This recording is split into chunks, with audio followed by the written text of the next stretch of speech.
Hi friends, welcome to my channel ని చూస్తున్న ప్రతి ఒక్కరూ దయచేసి సబ్స్క్రైబ్ చేసుకోండి. డైలీ మిస్ అవ్వకుండా చూడాలి అంటే ఇక లీలావతి ఆనంద అయితే హాల్లో నుంచుని ఉంటారు. ఇక అప్పుడే కుటుంబం అందరి సమక్షంలో ఇక ఆనంద ఇలా అంటూ ఉంటుంది, అక్కని మన రాజ్కోటి సిల్క్స్ కి ఎండీగా చేయాలి అనుకుంటున్నాను అని అయితే ఆనంద భైరవి అంటూ ఉంటుంది. ఇక ఆనంద భైరవి మాటకి లీలావతి అక్కడ ఉన్న వాళ్ళ కుటుంబ సభ్యులందరూ కూడా ఒక్కసారిగా షాక్ అయిపోతారు. ఇక అప్పుడు లీలావతి ఇలా అంటూ ఉంటుంది, ఏంటి ఆనంద, నువ్వు ఇందాక మనం వస్తున్నప్పుడు దారిలో అనన్య అన్న మాటలు మనసులో పెట్టుకుంటున్నావా? అందుకే ఇలా మాట్లాడుతున్నావా?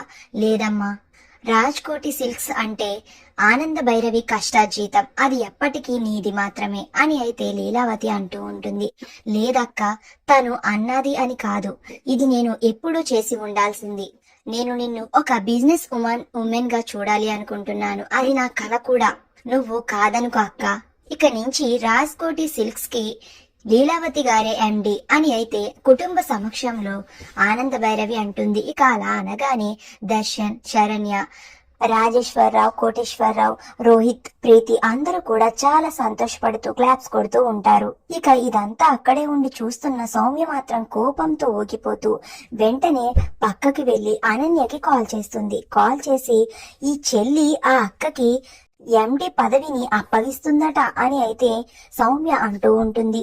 ఓహో, ఈవిడ గారి పదవిని ఆవిడ గారికి కట్టబెడుతుందని మాట. అది ఎలా జరుగుతుందో నేను చూస్తాను అని అయితే అనన్య అంటూ ఉంటుంది.